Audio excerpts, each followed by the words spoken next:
الحمد لله وحده والصلاة والسلام على من لا نبي بعده. أما بعد، قال الله تعالى: إن الذين يتلون كتاب الله وأقاموا الصلاة وأنفقوا مما رزقناهم سرا وعلانية يرجون تجارة لن تبور ليوفيهم أجورهم ويزيدهم من فضله إنه غفور شكور. آمنت بالله صدق الله مولانا العظيم وبلغنا رسوله النبي الكريم ونحن على ذلك من الشاهدين والشاكرين. الحمد لله رب العالمين.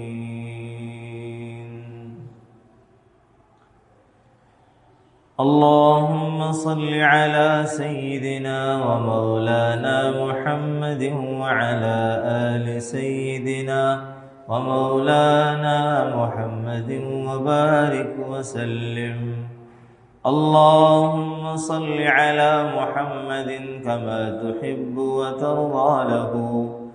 اللهم صل على محمد كما هو أهله ومستحقه. برادران محترم، واجب الاحترام، قابل عزت تکریم نمازی احباب،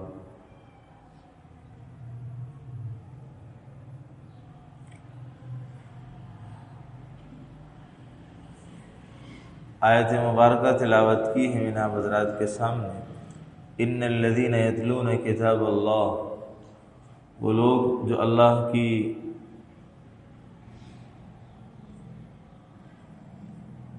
کتاب کی آیتوں کی تلاوت کرتے ہیں، وَأَقَامُوا الصَّلَاةَ، نماز قائم کرتے ہیں، وَأَنفَقُوا مِمَّا رَزَقْنَاهُمْ سِرًّا وَعَلَانِيَةً، اور اللہ کے دیے ہوئے رزق میں سے خفیہ اور اعلانیہ طور پر خرچ کرتے ہیں. یرجون تجارۃ لن تبور، اور اللہ سے یہ ایسی تجارت کرتے ہیں جس میں ہرگز نقصان نہیں ہے. لیوفیہم اجورہم، بلکہ اللہ تبارک و تعالیٰ ان کو اس کا پورا بدلہ دیں گے. ویزیدہم من فضلہ، اور اللہ تبارک و تعالیٰ اس میں مزید زیادتی عطا فرمائیں گے اپنے فضل سے. انہ غفور شکور، بے شک اللہ تبارک و تعالیٰ بڑے معاف کرنے والے اور قدردان ہیں. عزیز دوستو، اس آیت مبارکہ کے دو عنوان ہم نے آپ حضرات کے سامنے بیان کیے ہیں. ان الذین یتلون کتاب اللہ، اللہ کی آیتوں کی تلاوت کرنا، اس بات پر ہماری گفتگو ہو چکی. وَأَقَامُوا الصَّلَاةَ، نماز قائم کرنے سے متعلق بھی گفتگو ہوئی تھی. اور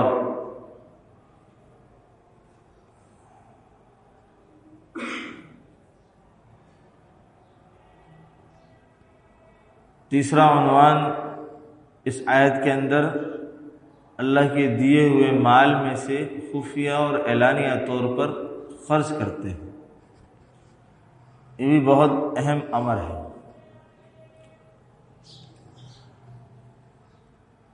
اللہ کے دیے ہوئے مال میں سے خرچ کرنا یہ بڑی سخاوت کی بات ہے. سخاوت مال سے نہیں ہوتی، سخاوت دل سے ہوتی ہے. سخاوت دل سے ہوتی ہے. سخاوت کے لیے مال ہونا ضروری نہیں ہے کہ مال ہوگا تو انسان سخی ہوگا.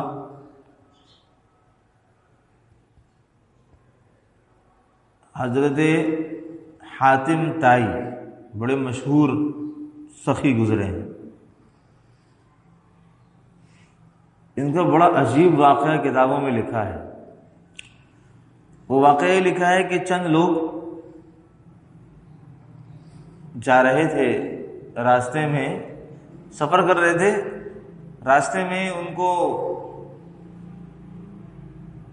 حاتم طائی کی قبر ملی۔ اس میں سے ایک آدمی نے حاتم طائی کی قبر پر لات ماری اور لات مار کے کہا آپ کی سخاوت تو بہت مشہور ہے، ہمارے لیے بھی سخاوت کرو، مہمان نوازی کرو۔ لوگوں نے، ساتھیوں نے اس کو بڑا ملامت کیا کہ یہ تو قبر میں چلا گیا ہے، ابھی زندگی میں اس کی سخاوت مشہور تھی، اب یہ قبر میں جانے کے بعد کیا سخاوت کر سکتا ہے، زندہ نہیں ہے۔ ساتھیوں نے اس کو بڑی ملامت لان تان کیا کہ یہ آپ کا کوئی اچھا قدم نہیں ہے اور آپ نے کوئی اچھا عمل نہیں کیا۔ قبر ایک قابل عزت جگہ ہے، ایک انسان ہے، اس کے اندر ایک احترام ہے اس کا۔ قبر کے اوپر کھڑے ہونے سے منع کیا گیا، اس کو جو ہے اس طرح لانگنے سے منع کیا گیا کہ بھائی اس کا احترام ہے، انسان ہے، تو آپ اس کو پر لات مار رہے ہیں۔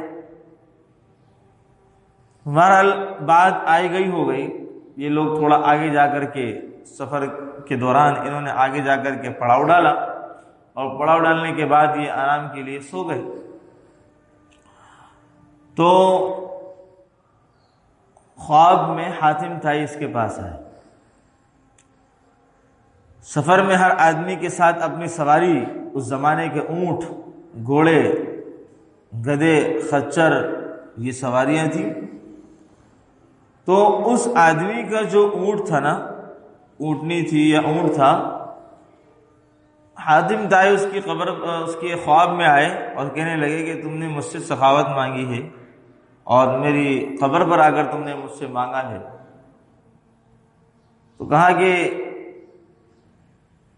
خواب میں اس کو بتایا کہ میں نے یہ تمہارا جو جانور ہے، اس کو میں نے اس کی پونچھے یعنی کہ نیچے سے پاؤں کے حصے کاٹ دیے ہیں، اسی کو ذبح کر لو، اسی کو کھا لو۔ وہ اچانک ہڑبڑا کر کے اٹھا، جیسے اٹھا تو دیکھا کہ اس کے جانور کی جو اونٹ کے نیچے کے جو پانچے ہوتے ہیں وہ کٹے ہوئے ہیں اور اس سے خون بہہ رہا ہے۔ ان لوگوں نے جلدی جلدی اٹھ کر کے اس کے اونٹ کو ذبح کیا، ذبح کر کے کھا لیا۔ اب وہ آدمی تذبذب کا شکار ہو گیا کہ میں نے یہ کیا کیا ہے اور میرے ساتھ یہ کیا ہوا ہے۔ اب میرے پاس سفر کرنے کے لیے اپنی سواری نہیں ہے، یا حاتم طائی نے سخاوت کی ہے تو اس نے یہ کام کیا ہے کہ میرے اونٹ کو ہی ذبح کر ڈالا۔ تو بڑی عجیب بات ہو گئی، بڑا عجیب معاملہ ہو گیا۔ تو بہرحال لوگوں نے، اس مسافر ساتھیوں نے اس اونٹ میں سے کھایا، اپنے سفر کے لیے لے لیا اور بقیہ اونٹ آس پاس کے علاقے کے لوگوں کو تقسیم کر کے ختم کر دی۔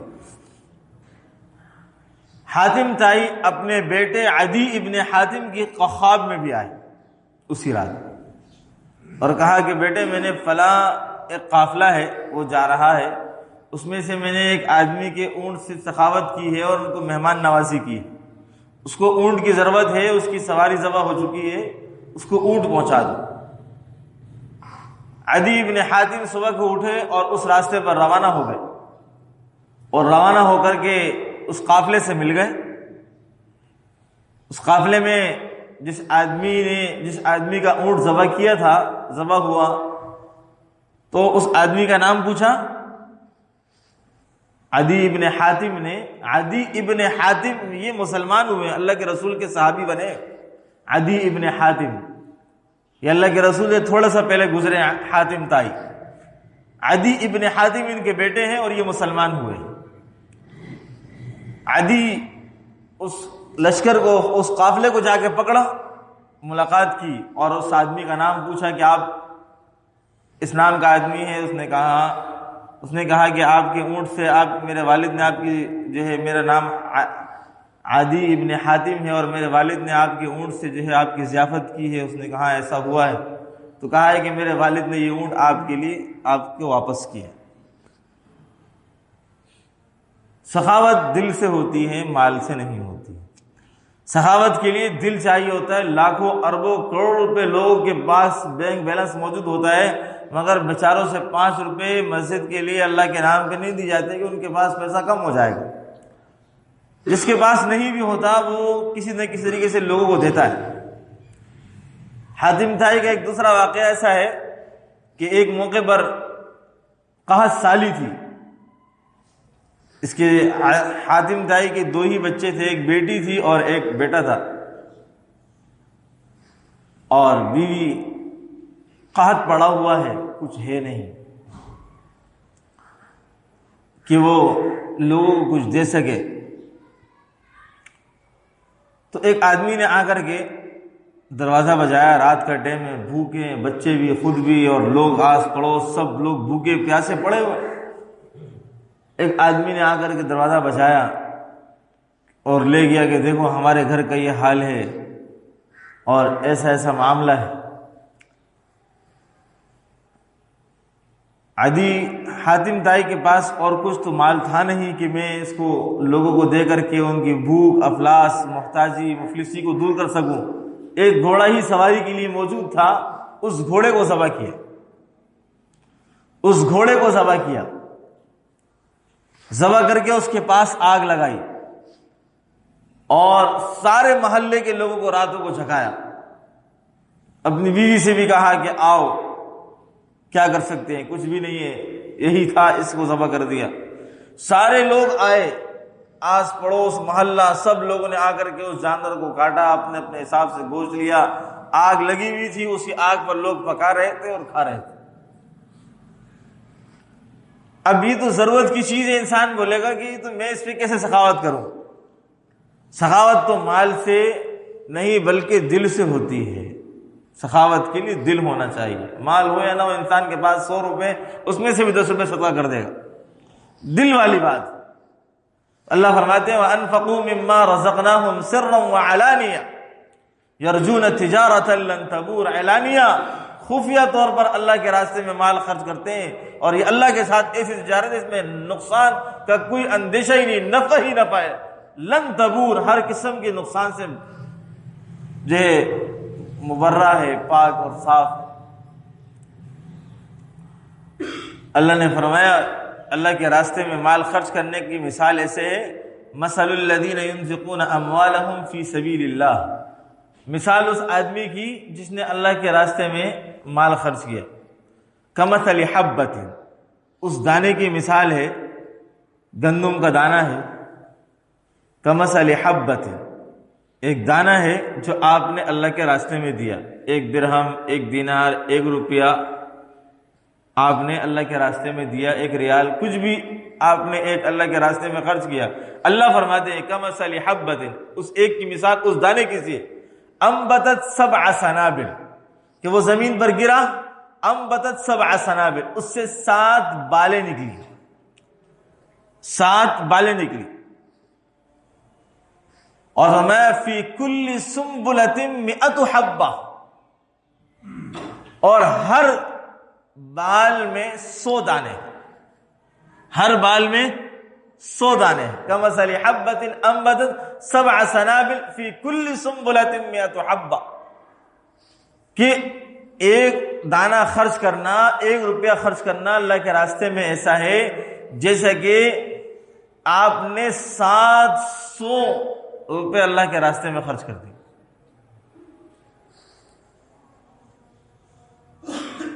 ایک کو 7 سے ضرب نہیں دیا، 7 سے ضرب دیں گے تو 7 ستے ہونا، 7 ایک ہوتا ایک ہی ہوگا، 7 کم 7. اگر 7 کو 7 سے ضرب دیں گے تو 49 بنے گا. اللہ نے ایک کو 700 بنا دیا. اتنا بڑا اللہ تعالیٰ. اور آگے فرمایا واللہ یضاعف لمن یشاء، اللہ ایک کے 700 تو دے گا مگر واللہ یضاعف لمن یشاء. اس آیت کے تحت جو ہے ایک حدیث ذکر کی ہے.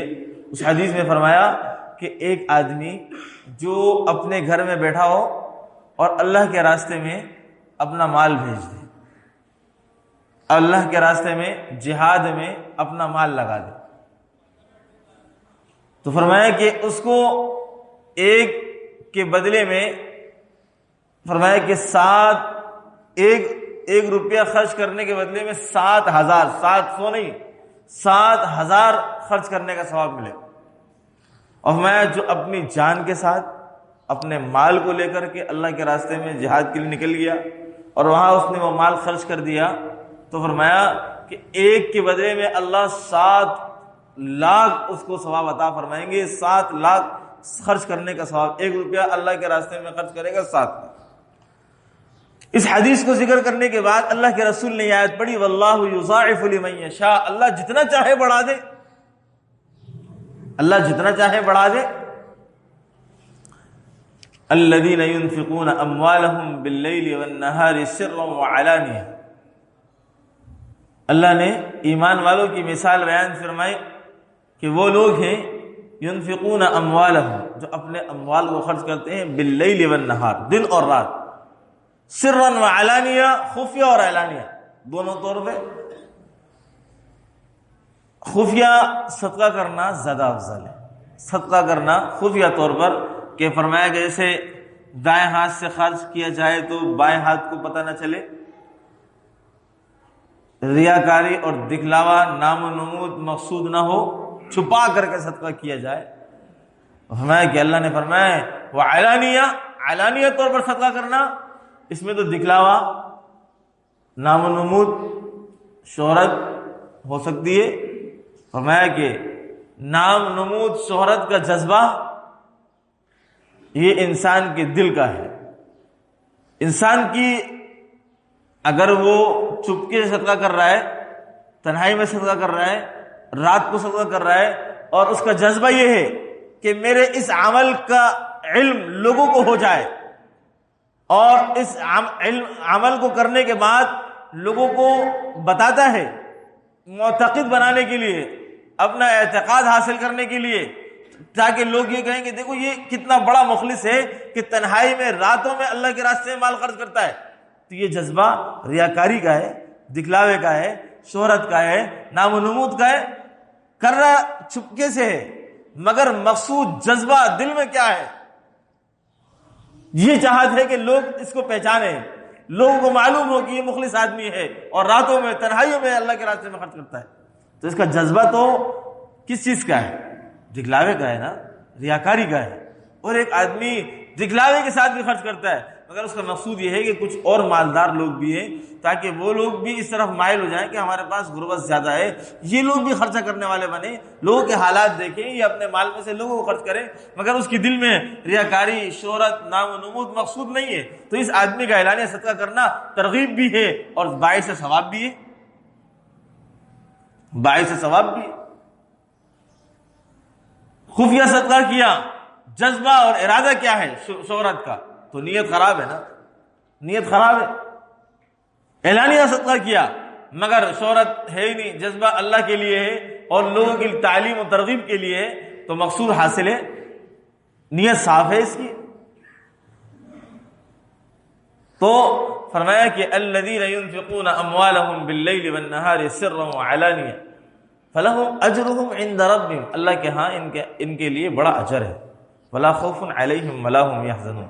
جو مال انہوں نے خرچ کیا نا، اس مال کو خرچ کرنے کی وجہ سے قیامت کے دن نہ یہ غمگین ہوں گے اور نہ ان پر خوف ہوگا، نہ ان پر خوف ہوگا. اب وہ لوگ جن کو اللہ نے مال دیا وہ اللہ کی نافرمانی میں خرچ کرتے ہیں. کوئی جوا کھیل رہا ہے، کوئی اس کو شراب پی رہا ہے، کوئی شادی میں فضول خرچی کر رہا ہے، اسراف کر رہا ہے، اور جو ہے زیادہ مال کو فضولیات میں اڑا رہا ہے. تو فرمایا یہ جو مال ہے نا اس کا، جو اس نے خرچ کیا ہے، یہ قیامت کے دن یہ مال اس کے لیے خوف اور غم کا سبب بنے. ہاں، اس آیت کے تحت یہ بات بھی لکھی کہ ولا خوف علیہم ولا هم یحزنون. جو لوگ اللہ کے راستے میں مال خرچ کر رہے ہیں ان پر کوئی خوف نہیں ہوگا، بلکہ اللہ ان کو اجر دیں گے. فلہم اجرہم عند ربہم. مگر جو لوگ مال خرچ کرتے ہیں اللہ کی نافرمانی میں، ریاکاری، دکھلاوے میں، اسراف میں، ان تمام امور میں خرچ کر رہے ہیں، کوئی شراب بیچ رہا ہے، کوئی خرید رہا ہے، کوئی پی رہا ہے، کوئی جوا کھیل رہا ہے، کوئی کیا کر رہا ہے، فرمایا کہ اس شادی کے اسرافات کے اندر جو خرچہ کیا جا رہا، فرمایا اس کا حساب بھی ہوگا، اس کی وجہ سے انسان پر خوف اور غم ہوگا۔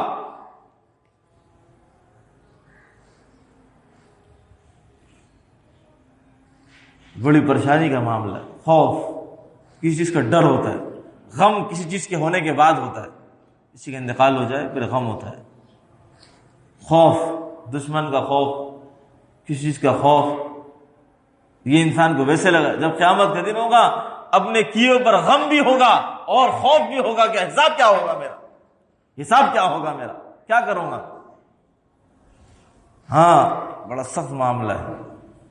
متقین کی صفات اللہ نے بیان فرمائی سورہ آل عمران کے اندر، الذین ينفقون فی السراء والضراء والکاظمین الغیظ والعافین عن الناس، اس میں بیان فرمایا کہ اللہ نے جنت کو اعدت للمتقین، جنت متقین کے لیے تیار کی ہے، جنت کو تقوی والوں کے لیے تیار کیا ہے۔ تقوی کیا ہے؟ آسان سی بات ہے، 10 دفعہ آپ کو بتاتے ہیں یہ بات کہ تقوی یہ ہے کہ گناہوں کو چھوڑ دینا، نیک اعمال کا اختیار کر لینا، یہ تقوی ہے۔ یہ تقوی نہیں ہے کہ اپنے آپ کو رگڑے لگاتے رہنا، یہ وہ، اس سے تقوی یہ ہے کہ دل میں ہوتا ہے کہ گناہوں کی نفرت دل میں آ جائے اور انسان اس سے بچنے والا بن جائے، نیک اعمال کا خوگر ہو جائے اور نیک اعمال اس سے چھوٹنے نہ پائے اور گناہوں کی طرف جانے نہ پائے۔ یہ تقوی ہے، یہ تقوی ہے صرف۔ اور فرمایا کہ اللہ نے ایسے لوگوں کے لیے جنت تیار کی جن کی صفات یہ ہے کہ الذین ينفقون فی السراء والضراء، جو خوشحالی میں بھی، خوشی میں بھی، تنگی میں اور پریشانی میں بھی، ہر حالات میں اللہ کے راستے میں مال خرچ کرتے ہیں، اللہ کے راستے میں مال خرچ کرتے ہیں۔ الذین ينفقون فی السراء والضراء والکاظمین الغیظ والعافین عن الناس، کہ غصے کو پی جاتے ہیں، لوگوں کو معاف کر دیتے ہیں۔ حضرت حسن یا حضرت حسین رضی اللہ عنہ کا واقعہ ہے، وضو کراتے ہوئے پانی گر گیا، غصہ آ گیا، آیت پڑھی اس نے والعافین والکاظمین الغیظ، وہ لوگ غصے کو پی جاتے ہیں، انہوں نے کہا میں نے تجھے معاف کر دیا۔ اس نے کہا والعافین عن الناس، اور جو ہے معاف کر دیتے ہیں، جا کہا میں نے تجھے معاف کر دیا، غصہ بھی ختم کر لیا، تیرے اوپر غصہ بھی نہیں ہے، اور یہ کہا کہ تجھے معاف بھی کر دیا۔ واللہ یحب المحسنین، اس نے اگلی آیت پڑھی اللہ احسان کرنے والے کو پسند کرتا ہے، کہا جا تجھے آزاد کر دیا، جا تجھے آزاد کر دیا۔ تو ایمان والا قرآن اس کے احکامات سمجھ کر کے پڑھتا ہے اور سنتا ہے تو اس کے دل کے اندر نرمی پیدا ہوتی اور اعمال کو کرنے کا جذبہ پیدا ہوتا ہے، قرآن کو قبول کرنے کے جذبات پیدا ہوتے ہیں۔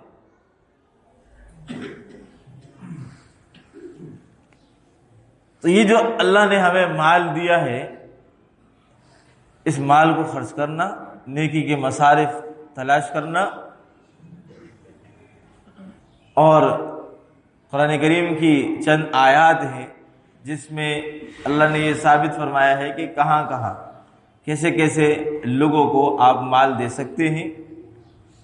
فرمایا للفقراء الذین احصروا فی سبیل اللہ لا یستطیعون ضربا فی الارض، کہ اللہ نے جو آپ کو مال دیا ہے اس کو خرچ کریں ان لوگوں پر جنہوں نے اپنے آپ کو روکا ہوا ہے، لا یستطیعون ضربا فی الارض، وہ زمین میں چل پھر نہیں سکتے۔ اس سے اہل علم مراد ہے، جنہوں نے اپنے آپ کو علم پڑھنے پڑھانے کے لیے وقف کر دیا۔ تو فرمایا کہ یحسبهم الجاہل اغنیاء من التعفف، وہ سوال بھی نہیں کرتے اور سوال نہ کرنے کی وجہ سے انجان لوگ یہ سمجھتے ہیں کہ یہ لوگ مالدار ہیں۔ اللہ فرما رہے یحسبهم الجاہل اغنیاء من التعفف، کہ یہ سوال نہ کرنے کی وجہ سے لوگ سمجھ رہے ہیں کہ یہ مالدار ہیں۔ تعرفهم بسیماهم، ان کو آپ ان کی نشانیوں سے پہچان لیں گے۔ نشانیاں کیا ہیں؟ ان کے پاس بیٹھنا، ان کے حالات دیکھنا، ان کی معلومات لینا، اس سے علامات پر چلیں گی۔ طرح طرح سے انسان جب کسی کے ساتھ بیٹھتا ہے، طرح طرح سے انسان کی باتیں سامنے آتی ہیں تو اس کے حالات بھی سامنے آ جاتے ہیں۔ لا يسألون الناس الحافا، وہ لوگوں سے لپٹ کر مانگتے نہیں ہیں، لپٹ کر جو پیشہ ور بھکاری ہیں، ان کو دینے کا کوئی ثواب بھی نہیں ہے، یہ تو پیشہ ہے نا،